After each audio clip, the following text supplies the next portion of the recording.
আসসালামু আলাইকুম। মেন্টর খালেদ পেজে সবাইকে স্বাগতম। গত এপিসোডে আমরা পার্সোনাল ইনভেস্টমেন্ট নিয়ে কথা বলেছিলাম।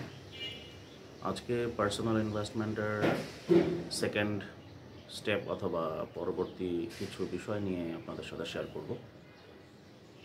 যারা আমরা ব্যাংকে টাকা রাখছি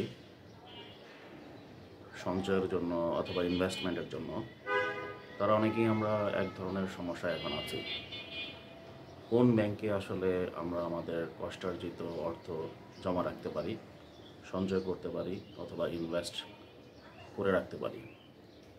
কারণ এখন ব্যাংকিং ইন্ডাস্ট্রির অনেক ব্যাংক নিয়েই আসলে নানা ধরনের কথাবার্তা শোনা যাচ্ছে। ব্যাংকগুলোর টাকা দিতে পারছে না তাদের ক্লায়েন্টদের, ব্যাংকগুলোর পারফরমেন্স খারাপ এবং অনেকগুলো ব্যাংক মার্জও হয়ে যাচ্ছে। আরও অনেক ব্যাংক হয়তো বা সামনে তাদের পারফরমেন্স নিয়ে প্রশ্ন উঠতে পারে। এই সিচুয়েশনে গ্রাহক হিসাবে অথবা ইনভেস্টর হিসাবে অথবা একজন সেভিংস এজেন্ট হিসাবে আপনার করণীয় কী? কোন ব্যাংকে আসলে যাবেন? ব্যাংক সিলেক্ট করার ক্ষেত্রে কতগুলো প্যারামিটার বা নিয়মক আপনাকে খেয়াল রাখতে হবে। প্রথমত, ব্যাংকটার রেপুটেশন কেমন মার্কেটে। যে ব্যাংক ভালো করছে সে ব্যাংক নিয়ে কিন্তু অন্যান্য মানুষও ভালো কথাই বলবে। এটা হচ্ছে মার্কেট পারসেপশন, এটা একমাত্র নিয়ামক না। সবচেয়ে বড় নিয়ামক ব্যাংকটার আর্থিক অবস্থা কেমন অথবা ফাইন্যান্সিয়াল স্ট্যাবিলিটি কেমন। সেটা বোঝার জন্য ওই ব্যাংকের আসলে অনেক দিনের, গত কয়েক বছরের পারফরমেন্স দেখতে হবে। ব্যাংকটার প্রফিটেবিলিটি কেমন ছিল, ব্যাংকটার লিকুইডিটি কেমন ছিল। লিকুইডিটি বোঝার জন্য cash reserve ratio, statutory liquidity ratio, liquidity coverage ratio, net stable funding ratio, এই বিষয়গুলা বা এই রেশিও থেকে বোঝা যায়। এবং এই রেশিওগুলো আসলে বোঝার জন্য আপনাকে কিছু এক্সপার্টের সহায়তা নিতে হবে। এই রেশিওগুলো মানে কি এবং কোন ব্যাংকে লিকুইডিটির অবস্থা কেমন। লিকুইডিটি বোঝার পরে আপনাকে জানতে হবে, বুঝতে হবে ব্যাংকগুলো মার্কেট ক্যাপিটালাইজেশন কেমন। যে সমস্ত ব্যাংকগুলো শেয়ার মার্কেটে লিস্টেড বা শেয়ার মার্কেটে যাদের শেয়ার কেনাবেচা হয়, ওই ব্যাংকগুলোর শেয়ারের ভ্যালু কেমন, টোটাল মার্কেট ক্যাপিটালাইজেশন কেমন, পিই প্রাইস আর্নিং রেশিও কেমন, নেট অ্যাসেট ভ্যালু কেমন। এই বিষয়গুলো বোঝার জন্য আপনাকে একজন ফাইন্যান্স এক্সপার্টের সাথে কথা বলতে হবে। সবাই হয়তোবা এই বিষয়গুলো সম্পর্কে অবগত নয়। এরপরের বিষয় হচ্ছে ওই ব্যাংকের পোর্টফোলিও পারফরমেন্স কেমন, নন পারফর্মিং লোনের অবস্থা কেমন। এটাকে অন্যভাবে বলা যায় অ্যাসেট কতটুকু ভালো পারফর্ম করছে। অ্যাসেট মানে ব্যাংকের জন্য ইনভেস্টমেন্ট অথবা লেন্ডিং, তো সেটা কতটুকু ভালো পারফর্ম করছে সেটা বোঝা যায় নন পারফর্মিং লোন রেশিও দেখে। সেটা কি 4%, 5%, 10%, কত পার্সেন্ট। আইডিয়ালি 5%-এর নিচে থাকলে মোটামুটি ভালো বলা যায়।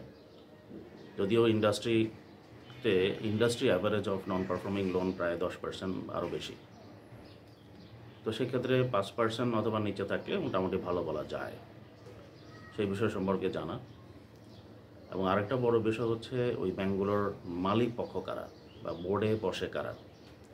বোর্ডের যে মেম্বার তাদের সম্পর্কে একটু বুঝতে হবে, জানতে হবে। তাদের মার্কেট রেপুটেশন কেমন, তারা কতটুকু এডুকেটেড, তারা যদি ব্যবসায়ী হয়ে থাকে ব্যবসায়ী হিসাবে তাদের রেপুটেশন কেমন, এই বিষয় কিন্তু জানা খুবই জরুরি। এরপরের আরেকটা গুরুত্বপূর্ণ বিষয় হচ্ছে ব্যাংকের পোর্টফোলিও কতটুকু ডাইভার্সিফাইড। মানে হচ্ছে একটা ব্যাংক যখন গ্রাহকের কাছ থেকে ডিপোজিট আকারে অর্থ নেয়, সেই এই অর্থ কোথায় কোথায় ইনভেস্ট করেছে অথবা লেন্ডিং আকারে দিয়েছে।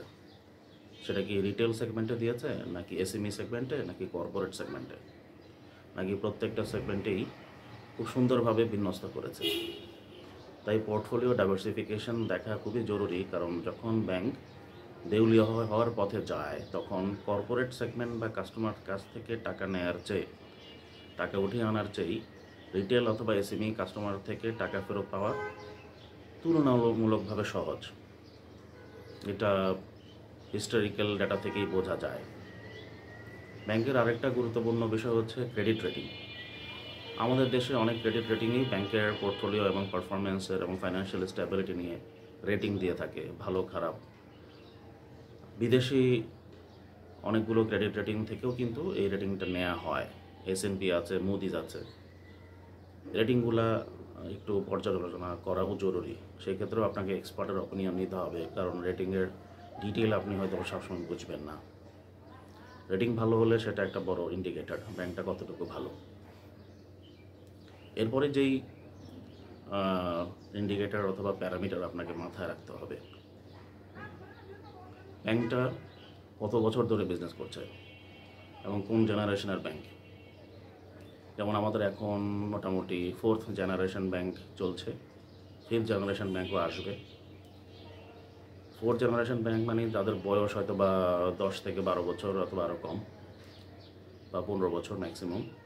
এই ব্যাংকগুলো বেশি দিন ব্যবসা করছে না। বেশি দিন ব্যবসা না করলে যেটা হয়, ব্যাংকগুলো নিজেদেরকে প্রমাণ করতে সময় লাগার বিষয় আছে। সো খুব একটা নতুন ব্যাংক, কম্পারেটিভলি নিউ ব্যাংক, সেটা এখনও সক্ষমতা শেয়ার করতে অথবা সক্ষমতা প্রমাণ করার জন্য সময়ই পায়নি। বা 2nd generation bank, 3rd generation bank, 1st generation bank থেকে আপনি যে বিষয়গুলো জানতে পারবেন, তারা সক্ষমতা প্রমাণ করার জন্য যথেষ্ট সময় পেয়েছে এবং পাচ্ছে। তাদের পোর্টফোলিও অনেক বড়, শেয়ার মার্কেটে তাদের প্রেজেন্স অনেক স্ট্রং।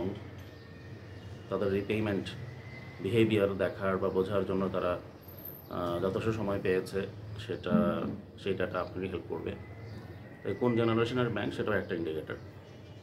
নতুন জেনারেশনের ব্যাংক হলে খারাপ বিষয়টা এরকম না, বাট সেখানে আপনাকে দেখতে হবে ওই ব্যাংকটা কম সময় পেলেও কতটুকু এফিশিয়েন্টলি তার ব্যবসাটা চালিয়েছে। ফাইনালি দেখতে হবে ব্যাংকের ম্যানেজমেন্টে কারা আছেন। বোর্ড মেম্বার এক বিষয়, আর ম্যানেজমেন্ট আরেক বিষয়। ম্যানেজমেন্টে যদি দক্ষ কর্মকর্তা থেকে থাকে, তারা ভালো ডিসিশন নেওয়ার জন্য চেষ্টা করবে, ব্যাংকটাকে ভালো দিকে নেওয়ার জন্য চেষ্টা করবে।